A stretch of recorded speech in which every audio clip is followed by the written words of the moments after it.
está bien o está mal, eso nunca ya nada cambiará. Y quién sabe si vendrá mi mala suerte. Hi. Got the coupons? Shh, man. These coupons are for employees only. They can't just know I'm just giving out to anybody. Do you have them or not? Huh. Oh! Really, man? You're gonna hit a girl? I'm sorry. Shh! Sorry. You guys know these are complimentary, right? Cada vez que me hierve la ciudad, llevo el ritmo en mí a cualquier lugar. En la radio suena mi canción y a poco más me va a mi corazón. Estoy bien, es real, si cada calle es mi lugar. What is going on, everybody? Welcome to Tavern Talk. I'm Philip, and back again is Mr. Saxon Whitehead. Thank you for being here, for doing this on such short notice, I might add. Absolutely. No, I'm always glad to come back. Yeah, no, happy to have you here. If you don't know, or if you haven't already, check out Saxon's website, drpopcorn.net. I'm just really happy that you're back and that you're here to talk about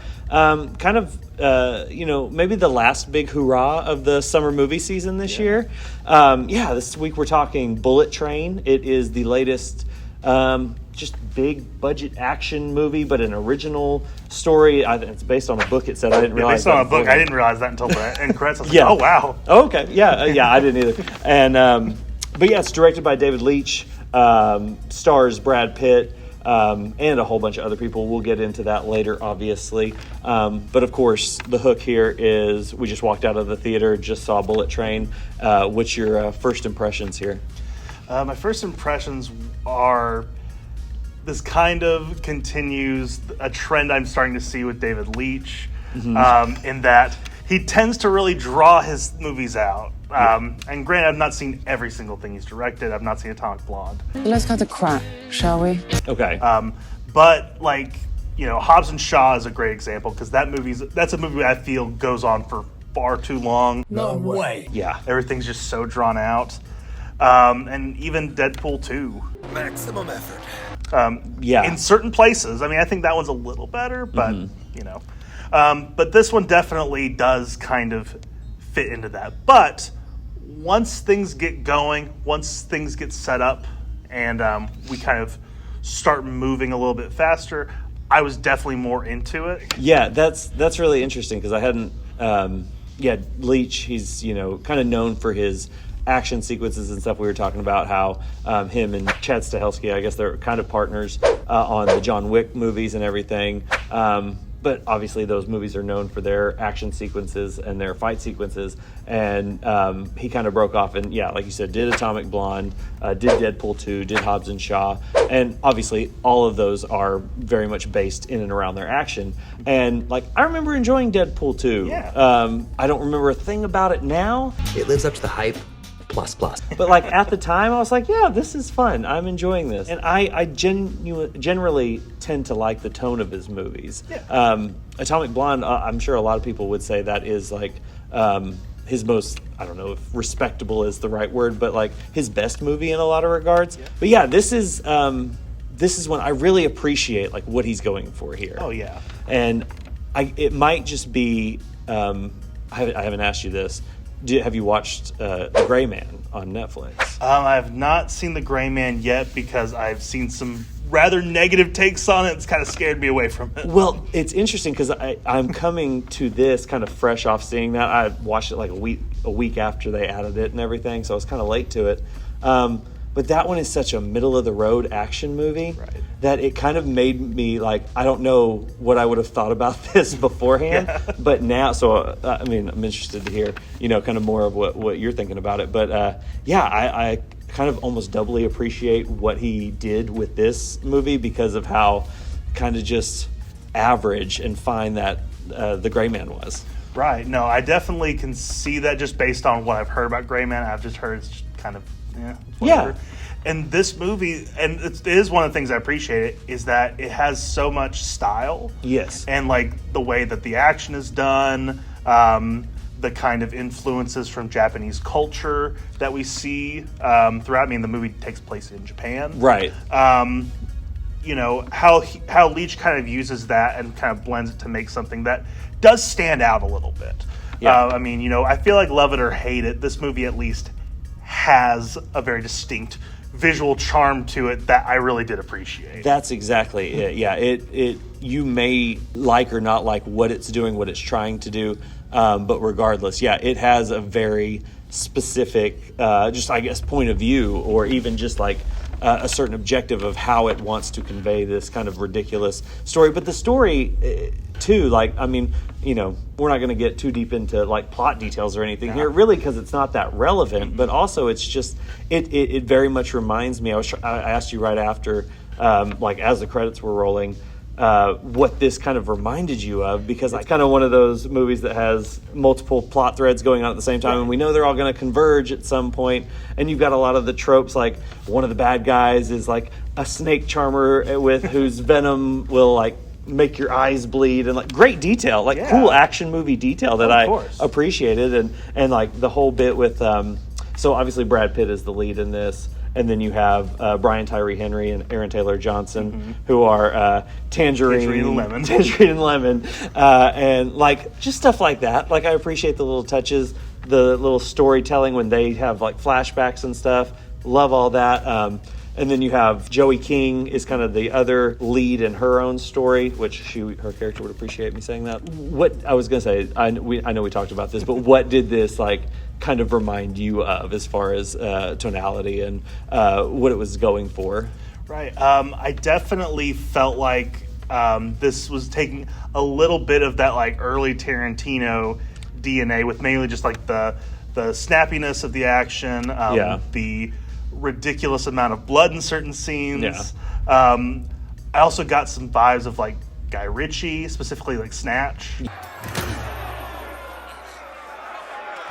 But it does kind of have that same kind of like, you know, quick edits, you know, fast camera movement in certain places at least. Yeah, like that type. It does have that kind of like grounded feel, like, which another thing, and I'm sorry, I'm like butchering Gray Man here. I mean, my ego's a little bruised. But also just like, you know, a lot of other action movies recently, like the majority of this, the final sequence is a whole separate thing, because aesthetically it's not as pleasing as the rest of the movie. But for like the first hour 45, the way this thing looks, the way the cameras move, the way the transitions work, like you can tell there's real thought and creativity put into it. And like that stuff I really enjoyed, as it's not just that this is an action movie. It's like it knows we're in an action movie. It knows like these people are aware they're going to get violence inflicted upon them, and they all have a sense of humor about it that is in no way based in reality. But at the same time, it feels like we feel at certain moments that these people are in real danger, and life-threatening danger, I guess you could say.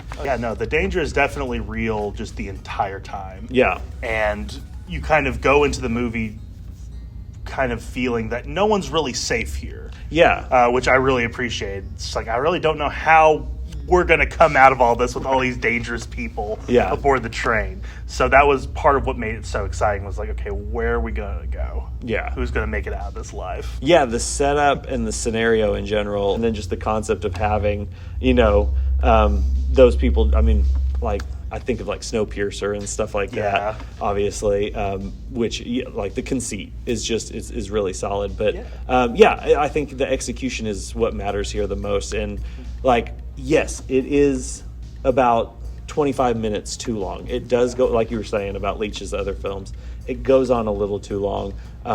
There are kind of too many endings here, maybe. But like, not even like, I didn't mind where it went. I just wish they would have trimmed the fat in a couple sequences or a couple scenes, and probably would have had like a solid hour 40-minute movie that would have like sent me out of the theater, you know, feeling a little better about it. I don't know. Yeah, no, I'm definitely with you. And like at the beginning of the movie, I was kind of getting a little hung up on the fact that like there was so much of it devoted to exposition and just setting up these characters.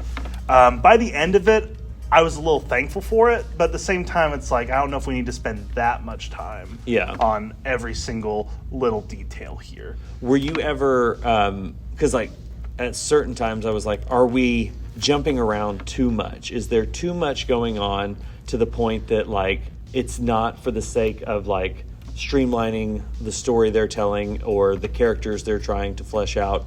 Is it just because they hope the audience, like, doesn't get bored? Like, are they trying to, like, give us as many options to be entertained by as possible, and therefore they kind of bloated it a little bit? Or did you think it was just like this, you know, this was the plan? I mean, obviously it's based on a book, and this is just kind of the best way they felt to adapt it. I mean, obviously, since I haven't read the book, didn't even know it existed until tonight, I can't really speak for the second part. I definitely agree with you on the first part. I didn't really think about it that way. That could be more of just a, you know, they're wanting to make sure we're entertained. Yeah. And we're kind of, you know, there's not really any dead, you know, time. But at the same time, I feel like that kind of does steal from the overall film. It kind of does jump a little too much. They probably could have cut just a little bit out, and that would have made a big difference, I think. Yeah, and you know, like, it's just one of those, it kind of relies, you know, especially in the end there, on those, you know, tropes from any, you know, decade of action movie, really. But no, I mean, we mentioned, you know, some of the cast here and in what capacity they are featured here, but what did any of the performances stand out to you? What did you think of, like, them in general? I mean, of course we got to talk about Brad Pitt. Hey, this is nice. Got to, yeah. To start off, I mean, I love Brad Pitt in just about anything. I think he's just great. And this was just kind of a funny role for him because he kind of had this feeling like he was just kind of, I don't even know how to word it. Yeah. Just this kind of feeling. But it wasn't like he was, like, phoning it in or anything. Like, It was very intentional. Yes. And just kind of seeing this kind of, you know, he almost bumbling, you know, I that may be a little bit too strong. But this kind of, like, you know, guy who ends up in this situation, he's just kind of, like, confused by it and just kind of like, I just want to do better and I just want to kind of relax. And, like, he even says at one point, I need to get to a Zen garden or something. Like, just kind of these little tiny touches that he puts to the role, I thought were entertaining. Yeah, no, I really liked his, like you said, I'm a huge fan of just his sense of humor in general. Like, I'm happy that he's being funny in movies lately, like between this and The Lost City. Why are you so handsome? My dad was a weatherman. Like, I'm just happy to see him, like, in a comedy, like, be able to stretch this muscle. And yeah, he's playing a guy here who he kind of seems to hate that he's good at what he's good at, and kind of resents himself for being so skilled at, like, this henchman of sorts. You know, he's just like, yeah, you know, I'm good at this, but I'm only going to do the snatch and grab jobs because I don't want to hurt people. You know, I want to have good karma, like, all this kind of stuff. And yeah, I just, it's really funny, like, this guy who is in these ridiculous scenarios and, you know, violent situations and, you know, getting through each of them successfully, but at the same time it's just like, I hate I had to do that, man, but you know, I also don't want to die. So yeah, for sure. No, I always am excited whenever he takes on a more comedic role because he's so good at it. He's just so fun to watch, and you can tell that he had a good time making this. Yeah, for sure. Yeah, but I also did want to talk about, like, Brian Tyree Henry and Aaron Taylor Johnson. They had, like, obviously Brian Tyree Henry's, you know, I feel like he's, like, on that up and coming, just, like, keeps kind of getting really good meaty roles and everything. I feel like I haven't seen Aaron Taylor Johnson in something this substantial in a while. It's been a while. Like, I mean, the last thing I can think of is maybe Nocturnal Animals. Okay, I'm a Gemini. My favorite color's petal pink. I like long walks and kittens. But I don't remember much about that movie at all. I forgot he was so in I hesitate to say that. Well, and then I know he was in Tenet, but it was like, oh, he wasn't. Like, exactly. I don't know any locksmiths as good as you. I know it was a nothing role for him. And I mean, it wasn't nothing story wise, right? But obviously, I know he can do comedic roles and can match the sense of humor of the movie. Like, I've seen both Kick-Ass movies. What's wrong with Robin? Yeah. But, like, yeah, he's really good here, and like, I feel like, especially between him and Leitch, like, Leitch was able to convey to him exactly what he wanted him to go for. Brian Tyree Henry, obviously, just very talented dude, very charming, just has charisma, just oozing out of him and everything. Really? Sorry, man. I remember Johannesburg. Not a bit? I remember you, no. You shot me. I shoot a lot of people. Twice. I should have done a third.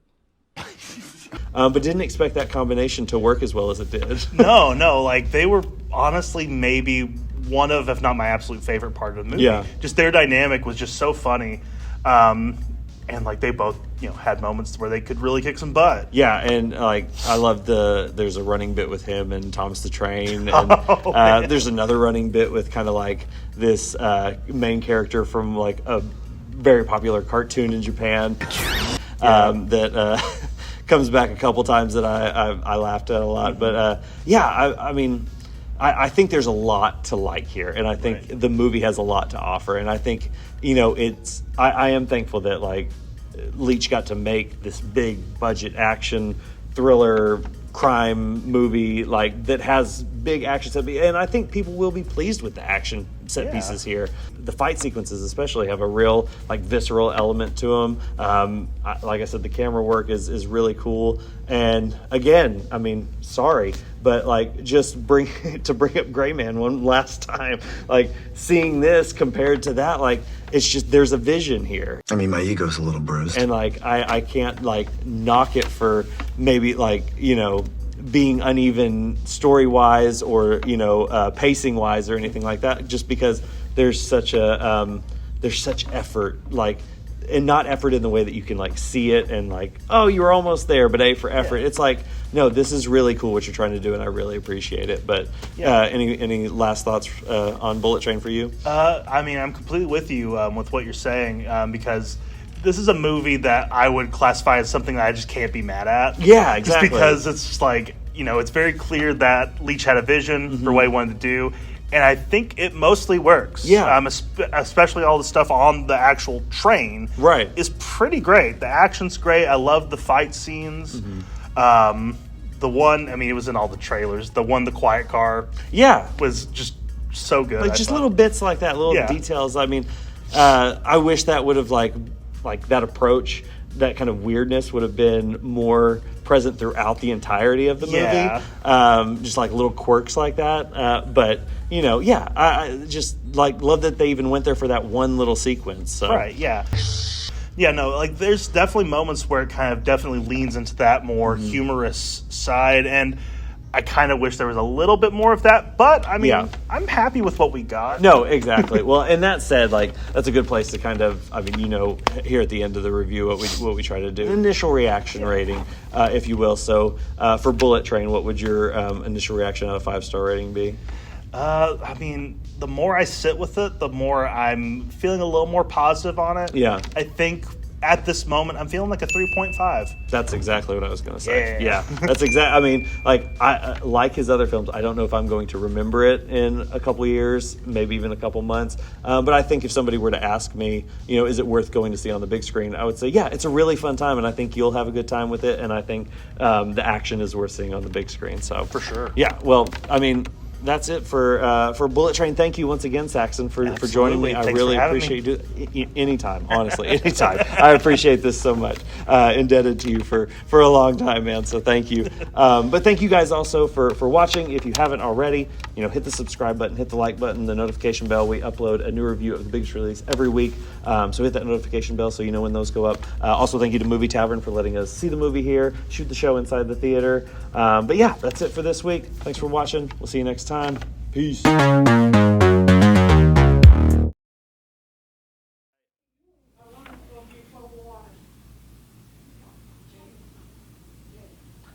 I'm sorry. Could you give us like 5 minutes? We're just wrapping up a review, and we'll be right out. What time does the next movie start? 10:15. Okay. Well, yeah, we'll be out in just a moment.